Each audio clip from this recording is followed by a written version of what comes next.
homens e mulheres de peso, mas felizmente cansaram-se e decidiram mudar. Como é que o fizeram? O que é que usaram? É o que vamos saber. Mas atenção, porque se calhar vai ficar mesmo muito surpreendido com a diferença. Começo por lhes apresentar a Gina. Gina Giadas. Vamos para cá.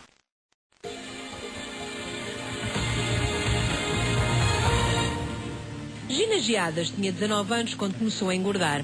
Aos 20 já pesava 80 quilos. Aos 28 casou-se e o marido que gostava dela, independentemente do peso, dizia-lhe tudo o que precisava de ouvir para continuar a comer sem regras. Assim, a melhor amiga era o frigorífico e o maior prazer, os doces. Gina tornou-se uma gulosa compulsiva e nem os 100 quilos que a balança marcava a faziam mudar. Depois de 4 anos de casamento, o divórcio aconteceu. O desgosto deu a Gina mais 10 quilos. Aos 32 anos, era uma mulher de peso. A balança implacável marcava um número: 140. Mas é, e pior de tudo, como é habitual nestas circunstâncias, os problemas de saúde começaram a surgir, e muitos, e foi isso, juntamente com o preconceito, portanto, aliado, portanto, a dificuldade na saúde e também sentir-se discriminada, que fez com que a nossa Gina mudasse de vida. E por isso peço a vossa atenção, porque a Gina que vão ver a seguir não se parece nada com a que viram agora na peça. Quero um aplauso para a Gina Giadas.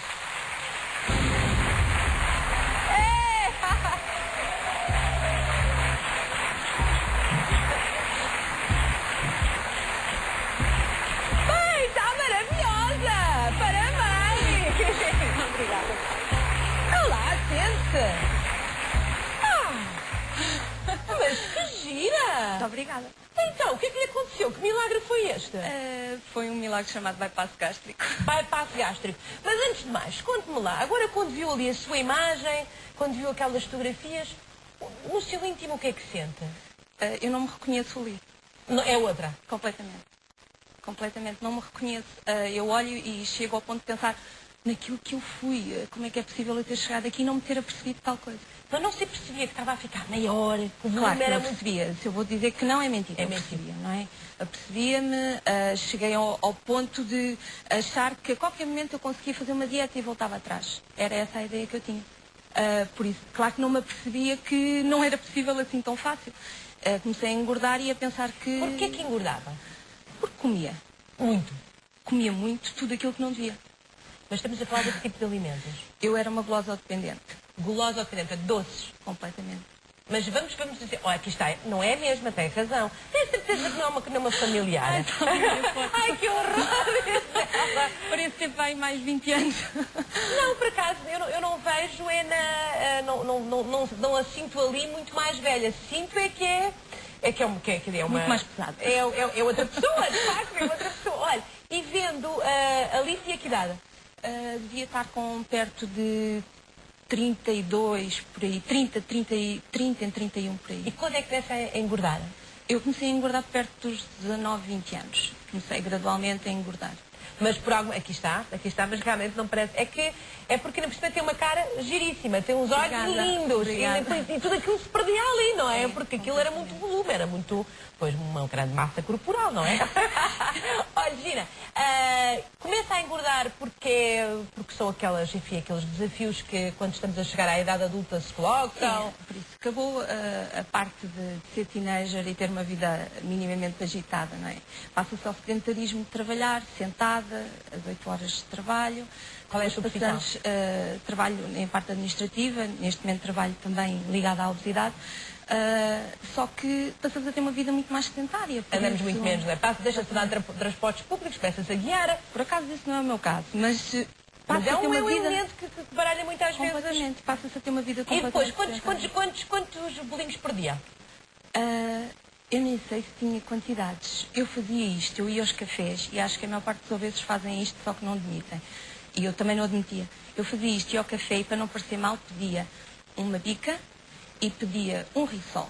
E depois fazia assim o ar mais sério e dizia, olha, embrulhe-me aquele, e já agora embrulhe-me este também. Não sei se ele vai gostar com creme, por isso embrulhe-me antes ali. Fazia como se aquilo fosse para alguém que não eu.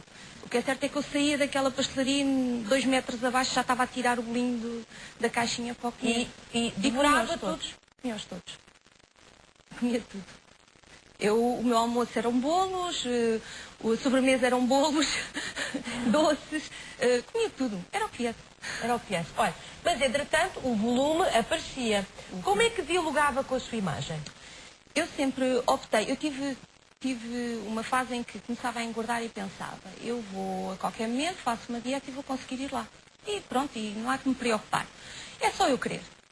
Convenci-me disso. Até uma data altura em que comecei a perceber que não era bem assim. Mas o espelho tinha... O espelho tem exigências. Mas nós não nos vemos da mesma forma que a anorexia. Não se vêem tão magras, nós não nos vemos tão gordos. Portanto há um... Pelo menos eu era assim. Aqui está, Gina, é que realmente estava-se a perder uma cara tão bonita, não é? Porque aquela cara é bonita, mas está um bocadinho insuflada, não é? Uma inchadinha. É inchadinha. Olha, e como é que foi? Entretanto, casou-se. Exatamente. E então? Então, casei, tinha já na altura perto de 100 quilos, 95 quilos. E então, e o marido, o que é que dizia? O namorado? Foi difícil arranjar namorada ou não? Não. Pois, uma cara tão gira, não me admiro. Não, porque era uma pessoa que sempre me apoiava, por isso se eu dizia que queria fazer dieta, ele apoiava, mas se eu dissesse que não queria fazer dieta, ele dizia, tu é que sabes, o corpo é teu, tu é que sabes como é que te sentes. Por isso não tive qualquer dificuldade nesse sentido. Portanto, não se sentiu, mas depois há aqueles momentos, é que a pessoa, há namorada, há marido, temos que nos despir, há intimidade, a vida sexual, nada disso então. Não, isso não, porque a gente, quando nós estamos bem connosco, eu na altura achava que estava bem. Por isso, a nível, tudo bem, podia gostar de, olhava e dizia, realmente gostava de vestir aquele modelito. Não consigo, mas compro outro um bocadinho mais largo, isso não há problema nenhum. Enquanto eu não tive consciência que estava obesa, não me fez grande moça. E como tenho normalmente uma forma de estar brincalhona, levava a coisa a brincar. Por isso, tinha como objetivo, e sempre foi esse a minha maneira de ser, foi levar as coisas a brincar. E tinha como maneira de ser era, antes que brinquem comigo, ou gozem comigo, ou façam façam logo isso por mim. Claro. Por isso, acabava por, se as pessoas entravam, olhavam e diziam, ai, tão gorda. Eu se calhar, antes delas dizerem qualquer coisa, já eu estava a fazer uma piada sobre o assunto. E então acabei por... E a saúde, quando é que começa a dar os primeiros sinais? Começa a dar quando eu chego aí perto dos 130, 135. É que são números, são 3 dígitos. Completamente. 3 dígitos assusta muito, não é, o doutor? Olá, boa tarde. Ora, então temos aqui a Ana Rosa Tapadinhas, que é psicóloga clínica, especialmente vocacionada para esta área dos obesos, não é? Especialmente. Especialmente, mas olha, então, aqui temos uma mulher feliz, não é? Mesmo Temos. Temos uma mulher feliz. Eu acho que a Gina se reencontrou ao longo do processo da perda de peso. Porque eu conhecia a Gina numa fase em que ela estava muito isolada socialmente e a Gina desabrochou. Então, olha, vamos fazer o seguinte, já me vai contar essa parte em que ela estava mal com o mundo e com a vida, que parece impossível com este sorriso, mas parece que aconteceu porque nós vamos continuar a falar deste assunto. Ora então, para quem tem dúvidas, apresento Gina. Gina, que hoje está aqui. Quantos quilos chegou a ter então? Recorde-nos lá. 140. 140. E agora tem? 77. Um aplauso para ela. Bom, e um aplauso. Gina, há bocadinho estava a fazer o retrato, enfim, o perfil da forma como viveu a sua obesidade, mas depois há uma fase em que fica triste, não é? Claro, quando começamos a perceber que a obesidade é algo que nos marca não só a nível social como pessoal. E aconteceu? Aconteceu, claro. Começamos a sentir que socialmente, quando entramos, há aquele olhar, ainda tão gorda. Isso é perceptível? É, completamente perceptível. Quem é obeso nota isso perfeitamente. Agora tem duas opções, ou opta por fingir que não vê e pôr para trás das costas, ou então tem a opção de assumir simplesmente, ok, sou gorda, pronto, e depois? Isso chega a uma altura que cria sentimentos antissociais, ou seja, já não se vai aos sítios, já não se tenta... Exatamente. Eu era uma pessoa que saía para ir trabalhar e chegava a casa à sexta-feira à noite e só voltava a sair à segunda-feira. E para me tirarem de casa para alguma coisa era preciso andarem ali a massacrar mesmo. A massacrar. Volto a apresentar a nossa psicóloga clínica, a doutora Ana. É um comportamento típico dos muito obesos? Acontece com alguns, não é necessariamente que aconteça com todos. Há, de facto, obesos que conseguem fazer uma vida praticamente normal, independentemente da sua vivência de imagem alterada. Nem todas as pessoas vivenciam da mesma forma. De facto, há um grupo bastante maior dos que têm mais dificuldade em termos sociais, porque, tal como a Gina disse, as limitações sociais vêm da reação do outro. E a reação do outro não é favorável. Isto com o tempo deixa mágoa, deixa sentimentos de rejeição fortes?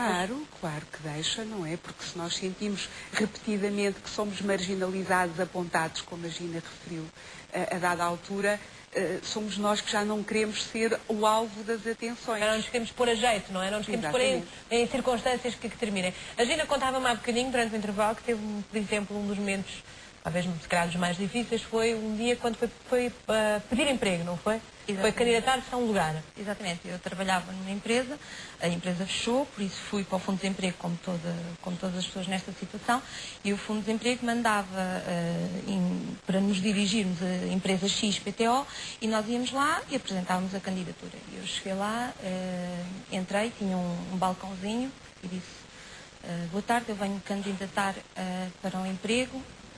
E a senhora que me tinha pedido previamente o bilhete de identidade virou-se, olhou para mim, cima a baixo, e saiu-lhe automaticamente esta frase: nós tínhamos pedido alguém com boa apresentação.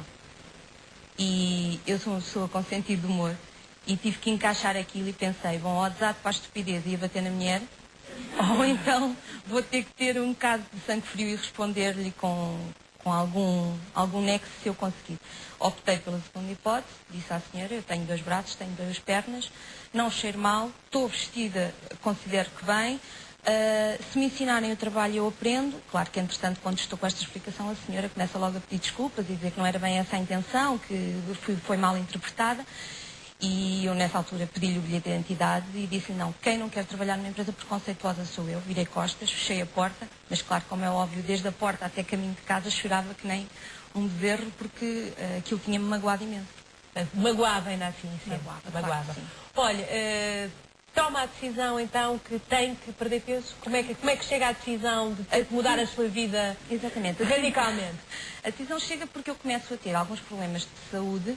Para já começo a ter problemas a nível de joelhos, a nível de pernas, o peso era excessivo, como é óbvio.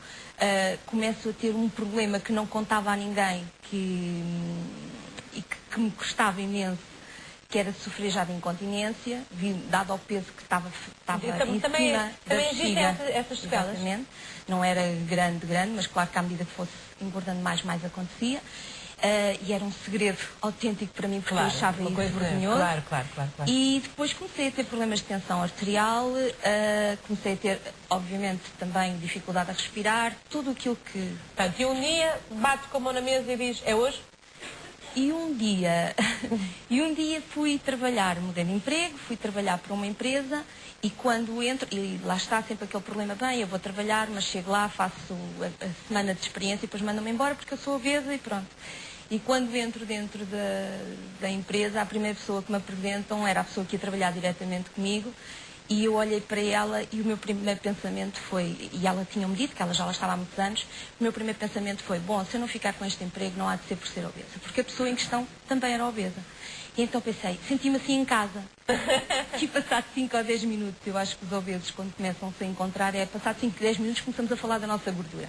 E passado 5 ou 10 minutos comecei a falar com ela, e ela é que acabou por me mostrar que havia outro caminho, que era o encontro providencial. Exatamente. E a partir daí desencadeia o processo.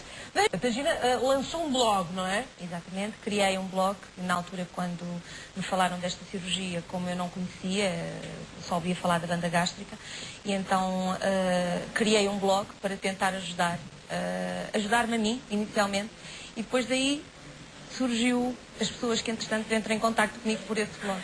Portanto, uma lista de espera longa para estas coisas ou não? Há muita gente a fazer... No caso particular é sempre muito mais rápido, não é? No caso público, obviamente, tem sempre uma lista de espera. Mas nós somos acompanhados. Eu acho que essa lista de espera é crucial. porque se fôssemos operados logo de imediato isto ia correr tudo muito mal. O tempo de espera acaba por ser um tempo de adaptação, porque nós temos uma equipa muito boa. Quando eu falo nós, estou a falar obviamente da equipa por onde eu fui acompanhada. Temos uma equipa muito boa e que é necessário, é obrigatório passar por ela. Não, nós não podemos pensar, chegamos ali, somos operados e pronto, ficamos bons. Não é, porque temos que ter uma preparação a nível psicológico, a nível de dieta. Temos que ter, por muito que a gente... A Martina, portanto, tem o blog, agora faz acompanhamento também, trabalha, portanto, à conta da obesidade, também foi trabalhar para uma clínica de... É verdade. Pois, portanto, só trouxe coisas boas. A obesidade para mim mudou a minha vida. Obviamente, fisicamente, não pode explicar A mais. roupa que tinha foi toda para o lixo? Não, nem pensar. Peguei na roupa toda e dei e espalhei por todas as pessoas que eu conhecia e que entretanto chegaram a mim através desse blog e que, como há tanta dificuldade em encontrar roupa grande, por isso foi toda dada. Apenas fiquei com uma ou duas peças para me recordar e para fazer algumas fotos para dar ânimo aos meus afilhados. E quando mais desafilhados? Que é estes desafilhados?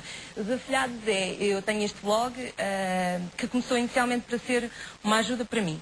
E depois passou-me a aparecer lá assim umas pessoas a pedir ajuda e a saber querem esclarecer, obesos.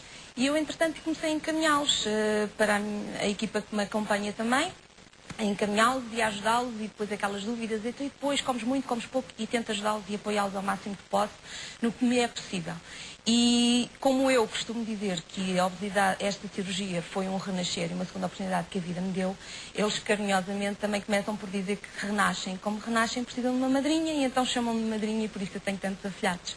Tem muitos? Tenho muitos, norte a sul. Mas são Incluindo ilhas. Mas realmente há assim, a obesidade é uma doença assim tão... Eu acho que depois de ter começado a entrar neste mundinho, percebi que há muitos obesos. Muitas vezes, muito mais do que nós... Completamente. Muito bem. Ora, eu quero realmente agradecer muito terem vindo cá. Não sei se querem fazer agradecimentos. Quero só dizer uma coisa.